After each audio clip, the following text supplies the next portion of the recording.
my name is Allie Schmidt. This is my dad, Dan. He owns Caitlin's Glass. Thanks, Allie. Things like doors and windows go into making a house. But when it's your home, you expect more, like the great service and selection you'll get from Caitlin's Glass. Vinyl replacement windows from Caitlin's come with a lifetime warranty, including accidental glass breakage replacement. Also ask for custom shower doors and many other products and services. Call 962-1636. Locally owned with local employees for nearly 30 years. Caitlin's Glass, the clear choice. Welcome to the BeTempered podcast, where we explore the art of finding balance in a chaotic world. Join us as we delve into insightful conversations, practical tips, and inspiring stories to help you navigate life's ups and downs with grace and resilience. We're your host, Dan Schmidt and Ben Spar. Let's embark on a journey to live our best lives. This is BeTempered. What's up, everybody? Welcome to the BeTempered podcast, episode number 44. You sure? 100% positive. Today, I have the privilege, or we have the privilege, of sitting down with someone I've known most of my life, a lifelong friend, a high school classmate, and a one-of-a-kind individual.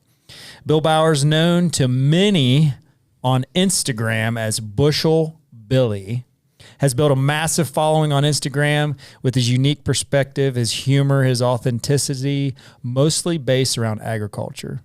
But beyond social media, Bill has lived a life full of experiences, lessons, stories that have shaped him into who he is today. We're going to dive into his journey, his outlook on life, and what keeps him pushing forward. Bill, welcome to the BeTempered podcast. Hey, fellas, I'm excited to be here on the Lose Your Temper podcast. Let's go. It's a kind of a small room, but we're going to make it work. And cut.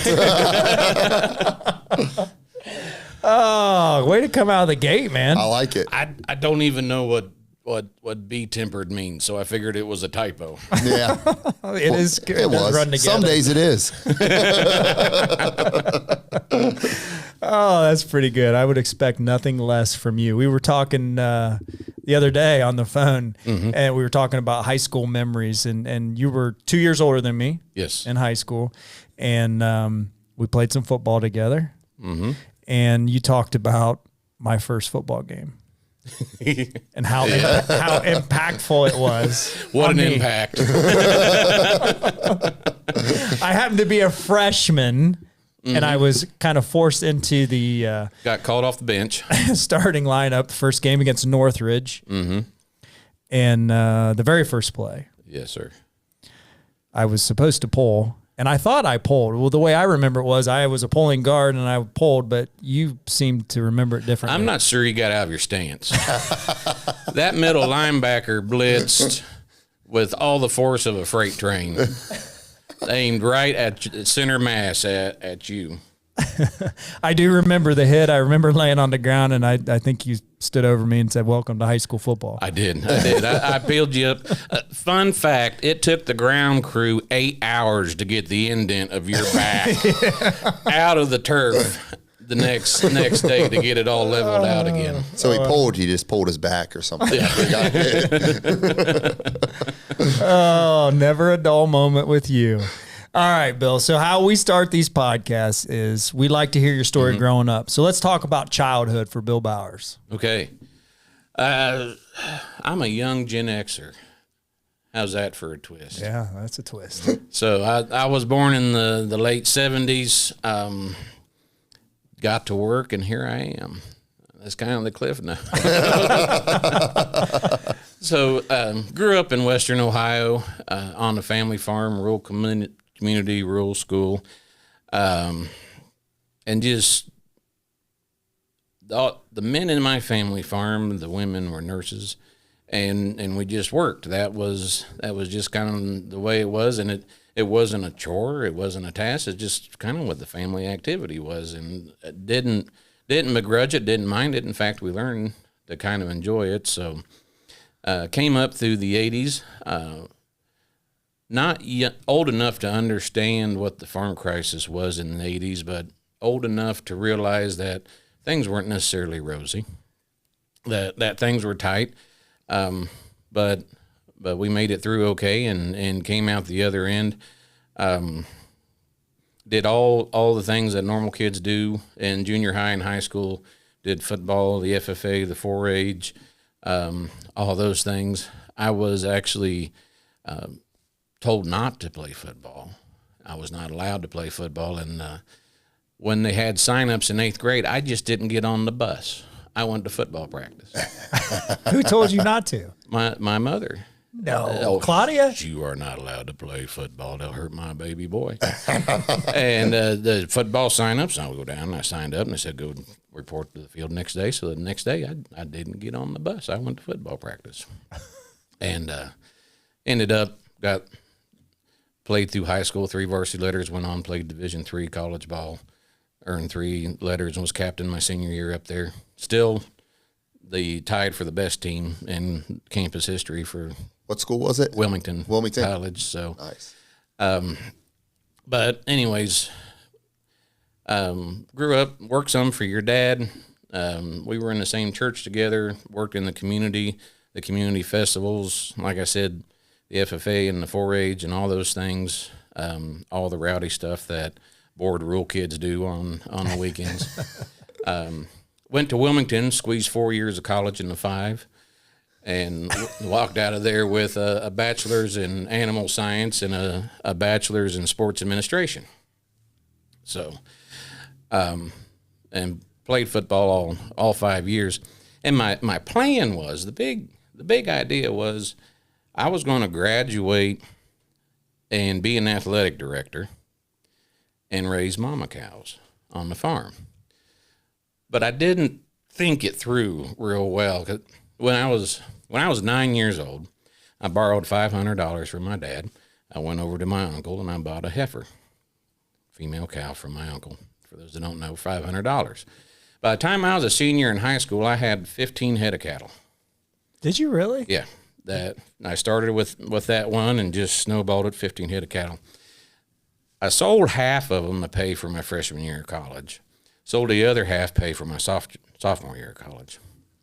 So I come out of college, going to raise cattle and be an athletic director, but I don't have any cows. I sold them all for okay, regroup. We got things. So I went down to our local high school and I got hired on to be the defensive coordinator for the football team. And I said, I know the athletic director is retiring soon. I'd like to become the athletic director.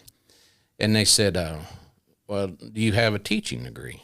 I said, no, I've got a sports administration degree. I can be your athletic director. They said, well, the athletic director is just a supplemental position. It's not a full-time job. It pays $3,000 a year. I'm like, so quick math, I'm making $2,400 a year as a defensive coordinator, another $3,000 a year as an AD. Woo! We're winning big time here. So all the plans that I had, the delusional plans that I had made were poorly thought out and came out of college with 2 very good degrees, but a poor plan of execution for full-time employment. Ended up doing nutrition research for a local feed mill, and which was fine. Saved a ton of money. When you work 12 days straight and get 2 days off, and then 12 days straight and you don't have time to spend your money. So I don't know that the wage was all that good, but the bank account grew fast because I didn't have time to spend it. And a buddy of mine said, "Hey, that from college," he says, why don't you try to get your MBA? I said, what do I need one of them for? He says, you're a smart guy. You know business. Just give it a shot. So I took the exam, the entrance exam, and I sent it down to Miami University of Ohio. And they called me and they said, hey, you scored well enough on that exam. If you agree to teach an undergraduate course, we'll waive tuition and fees. All you got to pay for is books. So you go from wanting to be an athletic director to teaching, being a professor, essentially. Well, Kind of. a grad student, right? And so, but that didn't take me long to figure out. I was able to get my master's in business administration, concentrated in finance, for $400. It's a good deal. $400, hands down, the best investment I've ever made. That 2 years and that experience and the people that I met through that program it just paid enormous dividends on that $400 investment. So I went to Miami University to get my master's degree. Paid off the $400 being a bouncer downtown on Friday and Saturday. Still to this day, the best job that I've ever held was bouncing in Oxford, Ohio. Your son's sitting on the other side of the glass watching. We probably won't tell any of those. Where'd stories. you bounce at? Was it Brick Street? Right across the road. Right across the guy's brother owned the bar across the road, and that's where I worked. And then I only wanted to work Friday and Saturday nights because I needed to study. I was way in over my head. So I went to the guy and said, I only want to work Fridays and Saturdays. He says, no one wants to work Friday and Saturdays. I'm like, well, I need to work Friday and Saturdays, otherwise I'll get in trouble. Because I had classes Monday through Thursday. I'd go back down Friday, camp out in the library, try to learn something, go to work that night, go back down Saturday afternoon, camp out in the library, go to work Saturday night, keep out of trouble, make a little money, and finish the degree. And while I was there, I got an opportunity to spend 6 months in Germany doing consulting work in an automotive factory that made windshields and backlights for glasses, Guardian Automotive. Yeah. Which was really cool. Finished up my master's degree, was hired on to do loan underwriting at a small bank here in town. Moved over into the farm credit system and loan origination and did that for 6 years. And then, in spite of all my degrees, I jumped into agronomy. So, like most animal science majors, you eventually wind up in agronomy. It's just, it just took me a little while. Took you a little longer to get there. So I started out managing the business for a large agricultural company, originating sales and managing the logistics and the budgets and all that through some retail partners. And then recently they've moved me into more of an agronomy position where what's really cool about what I do now is I only focus on the 20% of the customer base that equals 80% of our business. Okay. That old 80-20 rule, that 20% of your customers is 80% of your business, but you end up spending 80% of your time with Yeah. with the 80% that only make up 20% of your business. So my job is just to focus on those large cherry accounts that make up 80% of our business, and I got rid of all the administrative, all the logistics and business. I got a team that helps me with that, and I just focus on those account relationships with agronomic and product support at the farm gates. So that is 40 years in a great big hurry. And somewhere along the way, I tricked a beautiful young woman into marrying me 20 years ago, and we have 3 kids and house, picket fence, a dog, the whole deal, you know. So Donkeys.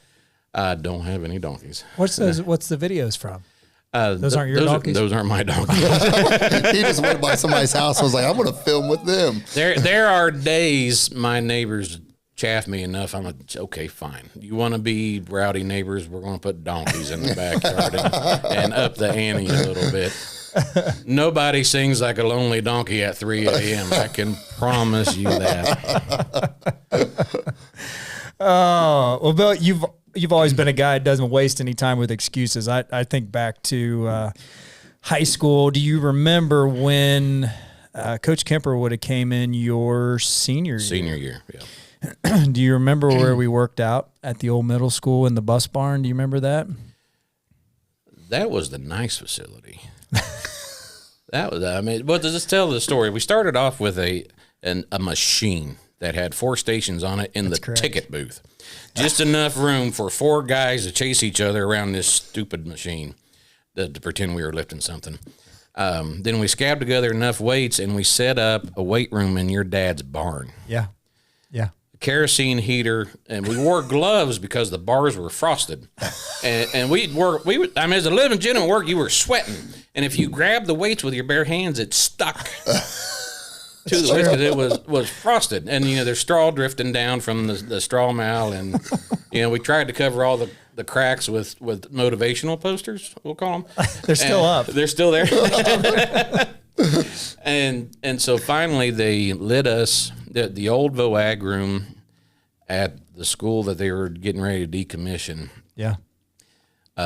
Which was our middle school. Our middle school. Yeah. Coach got the call late in the evening. Lucasville Prison had a riot, and they're getting rid of all their weight equipment. And we hooked the livestock trailer to the truck like a bunch of hillbillies, and we headed to Lucasville Prison and threw as many weights in the back of that thing as they would let us. Then we set up in the shop with scrap metal and welders, and we made benches and we made racks and we built the whole thing, and they let us move it into the old shop. And that's right. I still got a key to that shop. Is it still standing? It's still standing. You probably don't need a key. Probably not. I don't think the windows are intact. There's not much intact. But that summer, me and one other fella had decided to go on and play college ball, and Coach gave us a key to the weight room so that we could train in the mornings before school and prep for our college careers, I guess.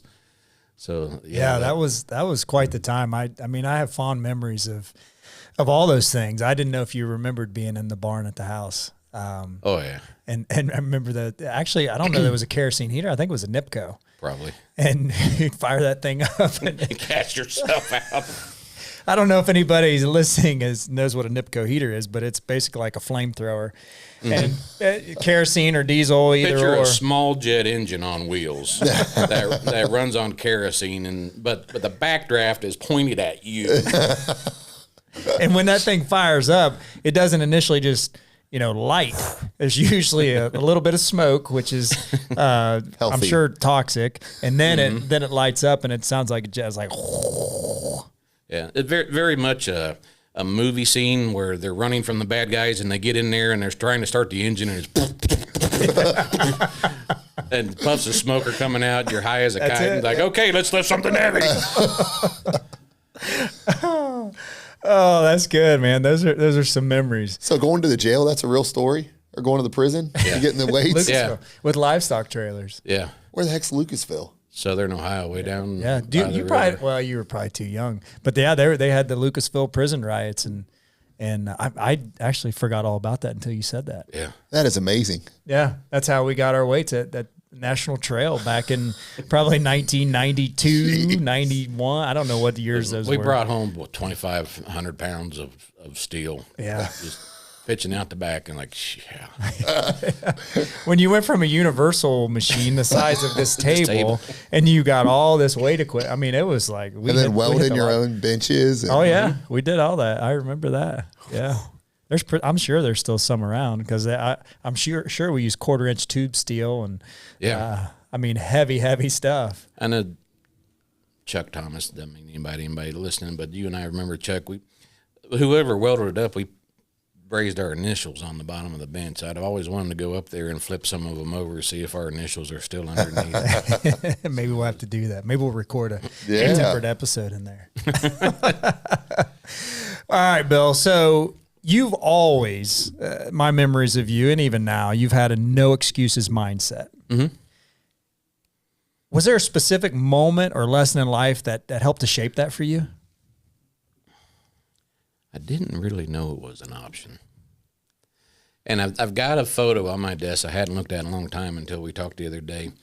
And in college, the defensive line, we come up with the team motto for the year was no excuses, and we had camp T-shirts and says no excuses across the front of them. At the same time, my grandfather was going through chemotherapy. Felt awful and bad. I stopped to see him before I left for school, and I've got a photo on my desk with me and Grandpa standing in his kitchen. I'm wearing that no excuses T-shirt because Mom and I went out there to give him a pep talk to make it through his chemotherapy. But thinking about that mindset, the primary thing that jumps out to me is my parents and the folks around me never once blamed the referee, the teacher, the judge. It was all you achieved what you put in the work to do. And if there happened to be a controversial call, then you cut it too close. If whatever it was so close that in a split second there had to have been a judgment call that could arguably go either way, then you cut it too close. And it was never that conversation on the ride home. Well, that referee or that judge was blind, or that, he just hates our guts, and the teacher doesn't like you, and the coach wouldn't play me, and that was never the conversation on the way home. And so that kind of built the foundation. And really for me, I still don't have any athletic talent. I didn't have any athletic talent as a kid or a teenager. My mother's going to kill me for this, but she used to chase me with syringes, trying to teach me how to run. Because as a kid, I couldn't run. I didn't know how to run. The middle school gym teacher kept me after class to try to teach me to run. I was that awkward and clumsy. Just zero athletic talent. And I've always had the mindset, if I am here and I've made the team and I'm surrounded by all you guys with natural athletic ability, then I don't want to hear you crying. I don't want to hear your whimpering. If I can make this happen, if I can earn that varsity letter, if I can earn that spot, then there's no reason you guys can't either. So it just wasn't, no one ever showed me a way to blame shortcomings off of somebody else. And then I would look around and see all these perfectly capable people, and it's like, you owe it to yourself to do better, to get there, to fill your potential. I mean, you should not be outperformed by me. I couldn't run, couldn't catch, couldn't throw. Was strong and mean as a snake. Those were the only two things that made me successful on whether it was wrestling or football or anything else. It wasn't athletic ability.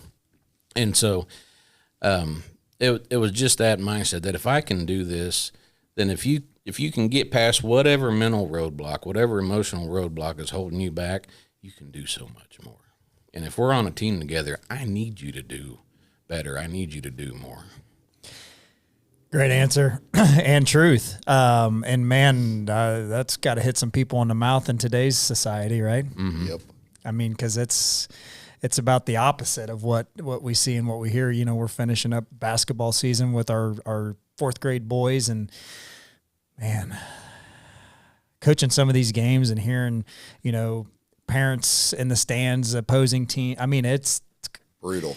It's brutal. I mean, in basketball, everybody's on top of each other. So, it's, man. Especially the elementary gyms we play in, literally on top of each Yeah. other. Right. I mean, I just shake my head sometimes, just like really? I mean, let's put this in perspective. These are 9, 10, 11-year-old kids, and you're out here cussing out referee. I mean, it's amazing how people look for excuses instead of pointing the finger at themselves. Sure.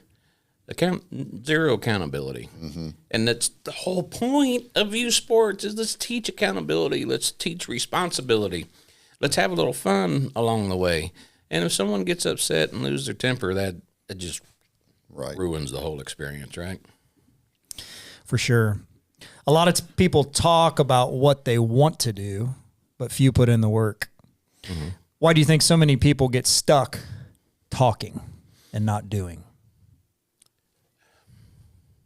That can be deep, but at the root of it, it's a fear of failure.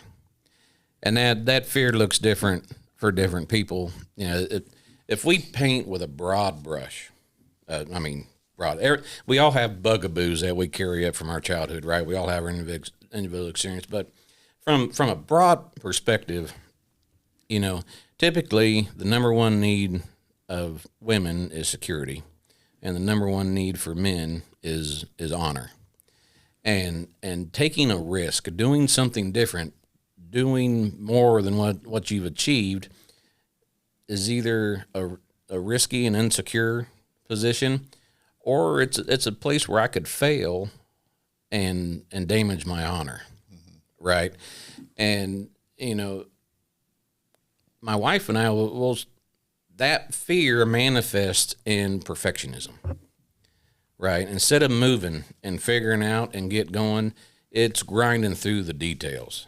And it's preparation. I'm making progress. I'm being smart about this. Being a good steward. And really, it's just a cycle to put off that first step into getting something accomplished. So, we can come up with all the excuses and all the reasons, and a quick Google search can show you 1,000 examples of why of people that have overcome the same things, that have made it happen, that have made it work, and really nullify your excuses. And it all comes back to, that's a little bit scary, that's a little bit new, and I'm afraid of failure. I'm afraid to screw this up. Yeah, for sure. What's one of the hardest lessons you've learned about work ethic and perseverance? We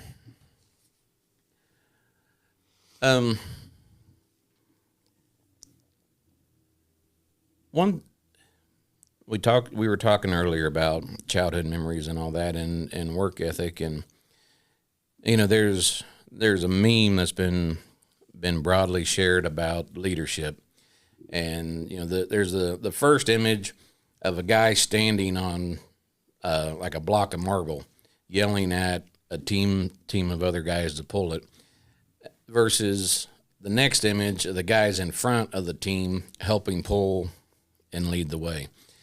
And one of the first instances I've had of that is when I was elected president of the FFA, and we had a community volunteer event. We're going to go down to the fairgrounds, pick up garbage, do our community thing, and I'm in charge of this group. I'm the president. I'm in charge, and I just start barking orders. Let's go. Move it faster. Get the bags. Move this. You missed a piece over there. How about this corner? And Joe Salone grabbed me by the back of the neck. Says, "What are you doing?" I said, "I'm being a leader." He says, "You're pissing people off." He says, "That barking orders is not leadership. Building your team around you, getting buy-in, being an example, putting in the work, that's leadership." And, it just hit me. And it's always stuck with me that you can bark and scream and carry orders, and people may even do what you say, but they're going to resent it. And it's that buy-in, it's that collaboration, that I'm here with you. We're going to do this together. That, this is not just being dictated down to you. This is a team effort. That type of leadership is just so powerful and can move away so many objects. And to kind of go along with that, I was, as a younger man, I was a pretty rammy-jammy kind of guy, that there's only one way to do it. Okay, I never heard of rammy jammy. Yeah, I was waiting for the definition. It's just full throttle. Just force it through. Whatever needs done, we're just go at it, right? And there were so many examples of the men in my family using finesse to accomplish things without the screaming, without the curse words, without the stress, and all those things. I can remember a second cousin of mine, Jim. I went over to help him work pigs. And growing up, and if you don't understand about working pigs, that's fine. But my mentality of chasing pigs through a barn was like taking the battlefield in a Scottish kilt and a broadsword, and they're going, and I go over to cousin Jim's to help him out, and he opens the gate and just kind of pats the pig on the back, and the pig goes over here, and he opens another gate, and the pig walks out, and he walks out, and I looked at him and said, "How'd you do that?" He says, "It's simple. We do it every day." And I thought you had to scream and beat and rah. Braveheart. Yeah, absolutely. And he didn't even have to say a word. He just a stick here and a gate there, and they went all over. And my uncles and my dad were the same way when we were doing farm work, and you get it exercised. You get your blood pressure up, and it's real easy to just start trying to slam things through. things are going to break. Bad words are going to be said, and it's going to be bad. And to watch these strong, capable men in my family use finesse and gentleness to move through and navigate obstacles was just so impactful, because it was completely opposite of my mindset, right? To just jump in and do it, and to slow down long enough to think through it, to give people time to process and digest, and to work with you instead of against you. And it was interesting. One thing that I always carry with me about my father, as his faith deepened and his Bible study deepened, he became, I don't want to say tolerant, but there was a much gentler approach and a much more understanding approach, much more forgiving of shortcomings and mistakes. And, as a kid and it's rough budgetary times and things are tight, you remember your dad being big and scary and iron fisted, and damn it, everything counts, and don't screw this up. And as we came out of that, and he developed deeper in his faith, and just the kindness that he would show, and the understanding, and not compromising, not getting walked on or taken advantage of, but how much more we could accomplish with a more finessed, softer approach. From the time I was 17 years old, and Joe Salone called me out on bad behavior, all the way up until adulthood, watching this from the men around me, that just spoke volumes. Yeah, that's great. Leading into that, who's made the biggest influence on your life, and how have they shaped who you are today? Again, it's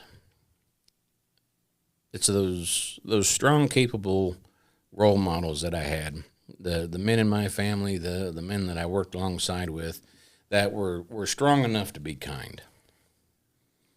That I probably carried with me more than anything. How to set your boundaries, to be firm, to not to compromise, but to also, they're strong enough to be kind and tolerant and accepting the shortcomings. And so I can't really point to, this one conversation or this one individual. It was all their influence. And, the Bible says in the words of 2 or 3 men, a thing is established. Well, as a young man, and there's 3 or 4 or 5 role models in my life that are exhibiting this, it becomes established as a way for a grown man and adult to conduct himself. And now you do that as a father. I try. You do. Can you share a challenge or an obstacle you faced in your life and how it's impacted you? Algebra 2. Laying mosaic tile. That's hard. Have you ever tried that? You did something. What'd you do on your back porch? Didn't you have to string all that wire? Was that you? Yeah. Oh, what a nightmare that was. Because of you, we did not do that on our back porch. It looks beautiful, but there's times it's like, if I don't put this up, I can just jump, But the cool thing is, for those that don't know, we don't have railing around our deck. It's a series of high tension wires to increase the view of the beautiful backyard. The bonus is if you electrify wires 3 and 5, that keeps the kids from climbing on it. And we need video of that. Yeah, because the worry is, the kids will climb up and they'll fall off the deck, and it's 20 feet in the air. So by electrifying every other wire, they learn real quick not to climb on the railing. You're going to get notified by Child Protective Services. It's not. Work the cattle all the time. It's low voltage. Low voltage. Anyway, okay, it's something hard. Okay. So you and I spoke last week that my goal for this podcast is not to sit here and sound like I got it all figured out, right? My goal for this podcast is someone listening go, damn, if he's still in the game, then there's a chance for me too. So something that I'm struggling with now. We'll talk present day. And I'll go ahead and share this with your listeners is being the executive of your household, right? And you know, I run a business. I've got a full-time job, and you're making executive decisions, and there's coworkers and employers and customers, and you have to manage that all day. The last thing you want to do when you go home is manage your family. You just want to be with your family. But it's incumbent upon you as the head of your household to exhibit that executive leadership and to make sure that everybody's moving in a positive direction. You don't want your kids to go dumb on you, especially you. You've got way too many kids. 17 to be 5. To afford. If 2 or 3 of them go dumb on him, he's underwater. He'll go bankrupt. That's right. Dumb kids are expensive. It's true. So you know, as a husband and a father, you've got 3 roles, right? Priest, prophet, and king. So now, before the emails start flying, don't hang with me. Don't get upset. So as the priest, you're supposed to bring God into your household, right? Introduce your family to God as the priest of your household. As the prophet, you uplift your family to God, right? You pray over your budget, you pray over your needs, you pray over your kids overnight. The best way to keep your kids from going dumb is pray scripture over them every night. If you don't stop before you go to bed and pray over your kids, I firmly believe in it and do it. And the last thing is king, and that's the one that gets people's blood pressure up. But king does not mean I am the ruler and I set the way and I do things. What king means is you're responsible. Everything that happens in that household, everything that happens in your family unit, you're responsible for, whether you did it or not. One of your kids go dumb and get brought home by the sheriff, you're responsible. It's not that kid's fault. It's your fault.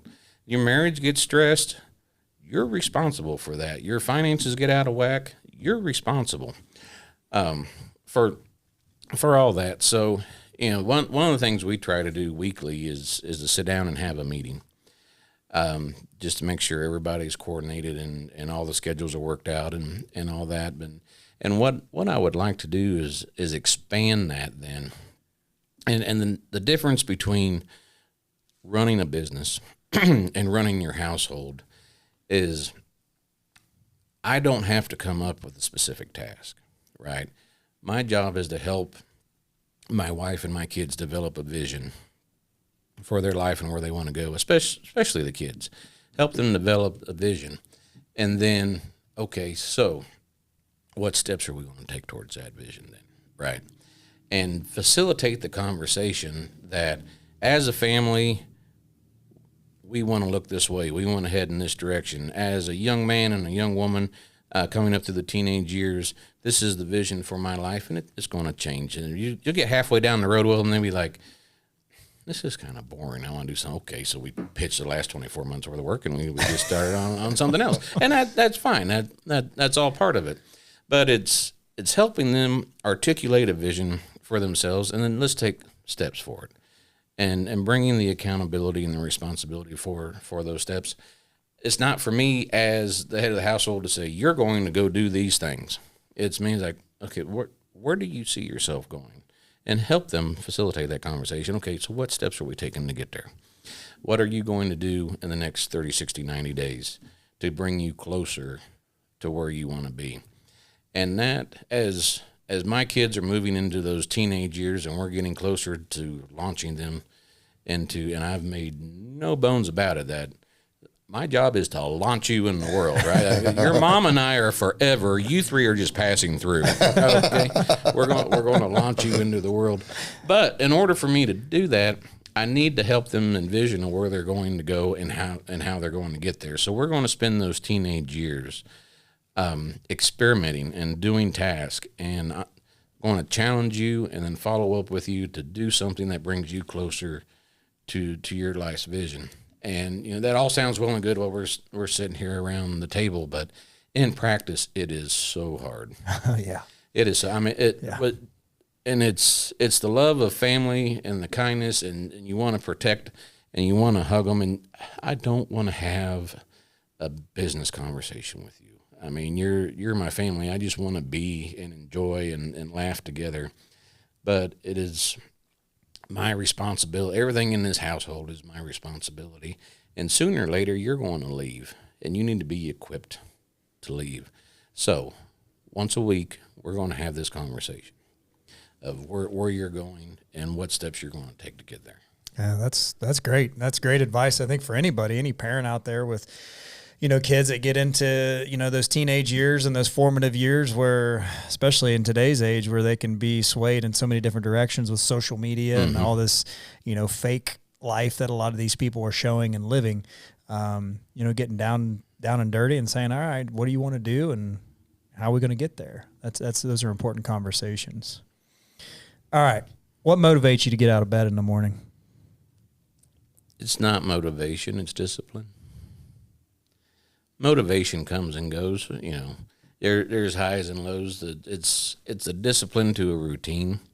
And, there's been times in my life that I've been very disciplined and very routine, and then your little snow globe that you live in gets shook up and everything goes haywire, and you got to rebuild that discipline again. But motivation comes and go. But especially if you're married or you have a family unit, I know not everybody listening does, but if you've got that vision of where you're going, right, and we're building this thing as a family. My wife and I are building this as spousal units. Then it's a discipline to those details and those routines that are going to get us there. And there's days you wake up and like, hot damn, let's get something done. Let's go do it. And then there's days the alarm clock goes off and not again.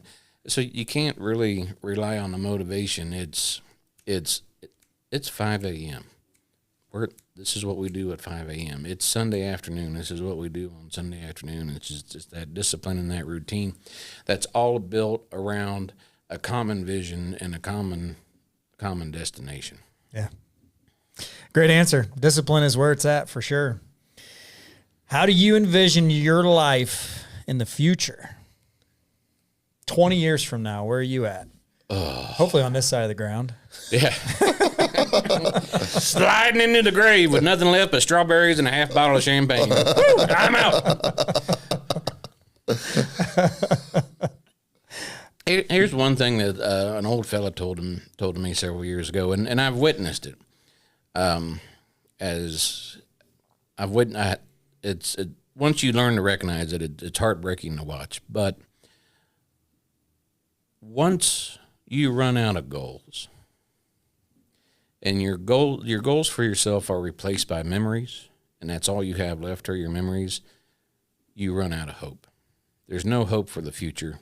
There's no hope for what tomorrow brings, right? And so I've got goals and visions of where I'd like my business to be, where I'd like to be professionally, and all those things. And I've got timelines that I've communicated to my wife and my business partners and my employer of places I want to go. But so who knows which one of those pays off? Who knows which one of them we take and we take off? But no matter how old I get, it will be my intention to set a goal. And it may not be much. When my grandfather was 100 years old, how much more could you want to accomplish, right? But he would say, I'm going to trim hedges today. And he lived in his house until he was nearly 102 when he passed away in his own house. But he's 99, 100 years old. My goal, I'm going to trim the hedges. It may take me 3 days, but I'm going to trim the hedges. And I stopped in. He was 99 years old, and I stopped in, and he edged the sidewalks leading up to his house. I brought the loader up, and I scooped a 2-yard bucket full of sod that he had trimmed off his sidewalks.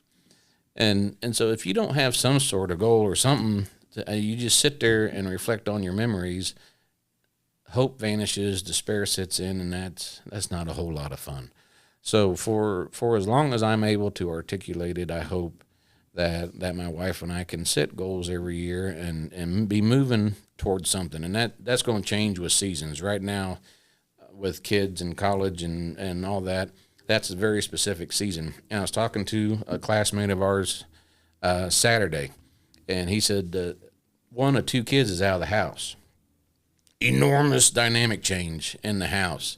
And he's like, it's really been an eye-opener where we're going in our relationship. So whatever that season brings is fine. We'll face it when we get there, but we're going to set goals and accomplishments along the way. Because if you don't, then things get ugly. For sure. Any regrets in life so far? Yeah. Selling the cattle. Yeah, that was dumb. But I didn't have as much college debt either. It all worked out.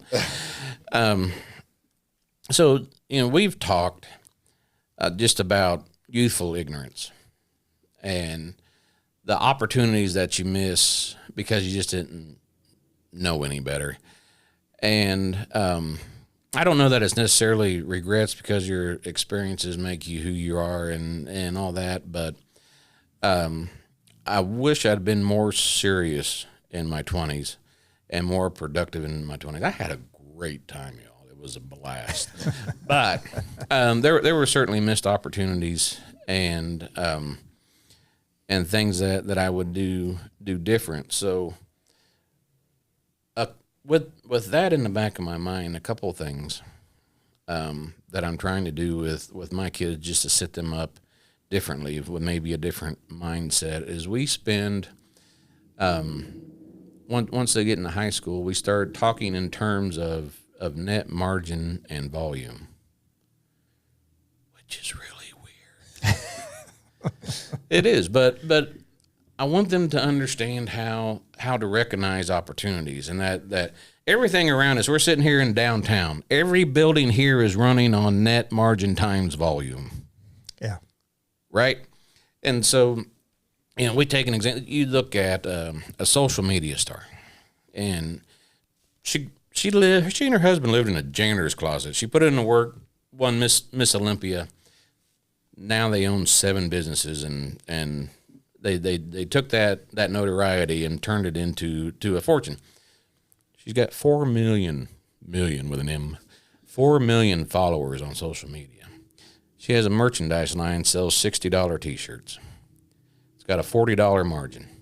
She jumps on the internet and says, hey, for Friday only, 30% off these T-shirts. Go out and buy them. Still got a $27 margin in those T-shirts. If she can get 1% of the 4 million followers, that's $88,000 on a Friday afternoon. That's pretty cool. Yeah. Right? And so, my oldest is sitting over here in the engineering room, and he told me one day, he's like, I want to own a guitar shop. Okay. How much is an average guitar? $400. Assume a 30% margin. How many guitars would we have to sell to make $80,000 a year to pay rent? And we sat down, we started penciling. 1, it makes it feasible. 2, it helps raise awareness and understanding of how things are going. We were filling up with gas the other day, and I said, what if I bought this gas station and had you management for me? He looks around and says, well, the signs are all wrong. Like, all the stuff in the windows has got to go. We got to do this. And he's like, we got gas stations up the road. We can't do much with the price of gas, but it's got the largest bear cave in the county. In the neighborhood we're in, that's probably a pretty big selling point. So we need to redo all this to highlight the largest bear cave in the county, right? And just spitballing those conversations just to try to think of the world a little differently so you can, it's like reading the Matrix, right? You gotta see what's going on behind it. And a tip that I picked up from somebody else and I've been trying to implement with my teenagers, which is really cool, is to give them a task without instructions, but only results. So here's something I want you to go do. Go out into the barn and do this. And if you're successful, you'll recognize these 3 things. These 3 things will happen. Well, how do I do it? Figure it out. And the challenge, there's just that different form of education and problem solving and working through things versus memorization and regurgitation. That here's the task, here's the desired results. You've got an hour. Go. And just screw it up. There's been something up. It's going to cost me some money. But it's going through that process of seeing the start and the finish and filling in the task on their own. And it annoys the kids to death. Dad, just tell me just tell me what to do. No, go figure it out. Go figure it out. And I gave my oldest a tip. I was like, this is one of whatever you do not do this step first. This is the last step. 90 minutes later, I go out. He's sweated through his shirt. He's mad. And the step I told him not to do was completed. I said, that's the last step. You did it first. And he's like, yeah, that was a bunch of hooey. I was like, okay, so we're learning. School's in session.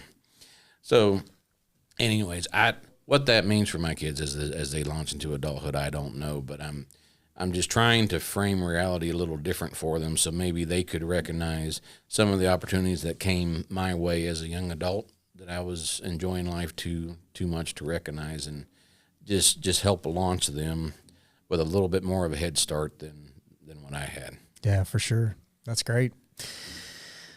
All right. Bushel Billy. That is your Instagram handle. Yeah. Over what, 12,000 followers or something? Something like that, yeah. How did that start, and how did you get that many followers? It's a mystery.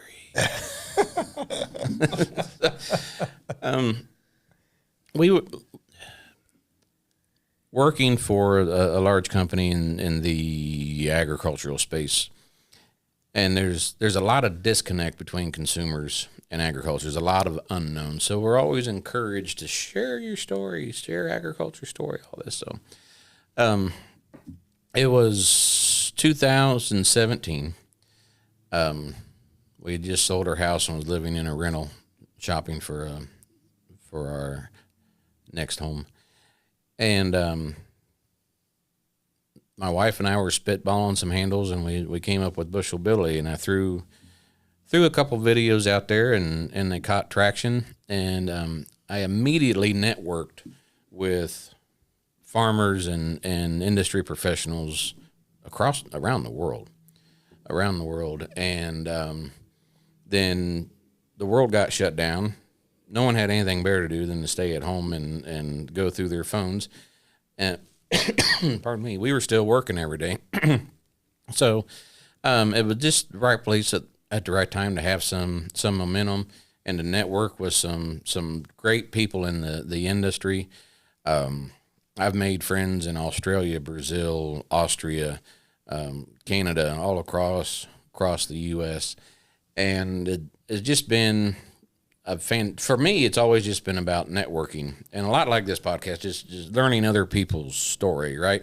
And just how different going from state to state, geography to geography, this industry is. And so I don't know that I ever set out with a goal or a target, or it was just a very natural progression of interacting with folks across the industry, sharing insight that I thought was interesting that other people might tag along to, and it just kind of snowballed from there. Yeah, and I would encourage everybody to get on there and check them out and check out those videos, because, you know, whether you're in agriculture or you're not, if you're in agriculture, there's a lot of educational things, you know, that happen throughout the growing season. You know, in our neck of the woods, we're planting soybeans and corn and wheat, some alfalfa and other things. You know, it's kind of a unique perspective from our geographic area. But then, you know, whether you're trying to be funny or not, when I know a lot of times you are, there's a lot of good comedy in there. So I would encourage all of our listeners to go check that out. I'm going to have to up my game now. You did good with the intro. Yeah, it did. Yeah. Made me want to shut it off. No, I'm just kidding. All right, as we land this plane, last two questions. If you could have a conversation with someone living or deceased, who would it be and why? That's a dumb question. Thanks. What, you reading that off of ChatGPT? Maybe. ChatGPT, what our interview? No. That question's weird because the pressure is, it's got to be somebody that was so brilliant or influential, and you got to make it count. This is your one job. That's baloney. I want to have lunch with. I want to sit down with and talk to the people who are where I want to be. And the really cool thing about my job, my 9 to 5, is I work with those operators in our industry that have accomplished what I want to accomplish. 3 days a week, I get paid to take those folks out to lunch and pick their brain. And that is pretty fantastic. And so that is what I enjoy most about my 9 to 5. It's exciting to me as a business owner to sit down and work. And, there's sales and product support and education, all that goes with it. But my boss thinks I'm building rapport. I'm not building rapport. I'm taking notes of how they did that, right? Yeah. How they got to where they are. And everyone's got such a unique approach and a unique launching point. And we're in different positions when that opportunity broke, when the opportunity came to them. At one time, I was working with 460 different farmers. None of them farmed the same way. They all approached the business differently. Now I work with 35 of the best operators in Southern Ohio. I just concentrate on those 35 people. Those are my 20% that are 80% of my business. And, we service them. We give them the support they need to be successful and the products they need to be successful. And in return, I get to hang out with them and see how they do it. And that they don't understand they're mentoring me as a small business operator in that industry, but that is really a sweet kickback from my point of view. And that's a great answer. And you talk about, when opportunity knocks. Mm-hmm. And, most people, you go back to talking about that fear of failure. And, a lot of times when opportunity knocks, I think, and maybe I'm wrong, but maybe the difference between, those 400 farmers you used to work with and those 35 you work with now, or when opportunity knocked for those 35, they took it. Yeah. Right. Yeah. No matter what the risk looked like, it was like, okay, yeah, there's risk here. There's risk in everything, right? But there's risk here, but boy, the reward on the end could be huge. Yes. And maybe that's the difference between those 35 and those other 400. Is it that when that opportunity presented itself, they took it. That's a great point. Yeah. All right. Last question. You're a man of faith. Sure. And we talked about goals and aspirations in life. When things get tough, when it's a bad day, or when you've lost a loved one, or business has been bad, it's just been tough. Is there a Bible verse? Is there a quote that you lean on?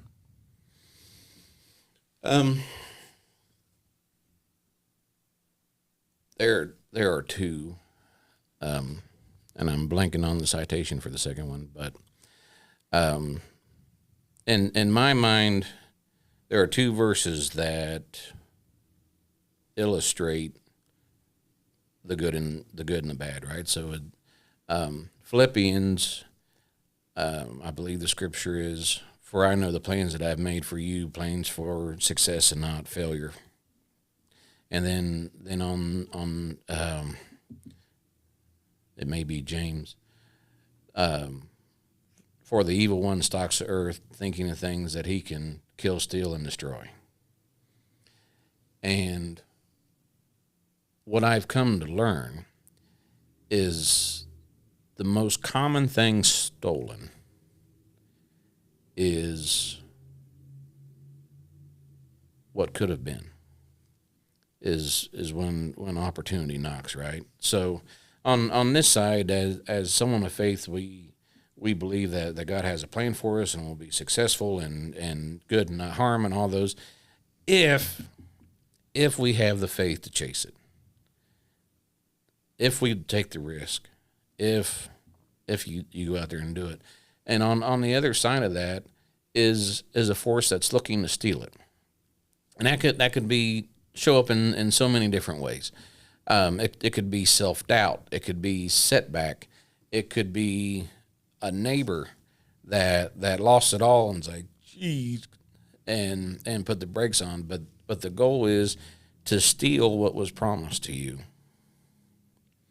And so when things get rough and there's days that you feel like king of the world, I finally got this figured out, and then there's days you just get the snot whooped out of you, and you're like, that can all be in the same day. yeah. And it's a difference between noon and the phone call you get at 1:00. But those two tend to circulate in the back of my head. That don't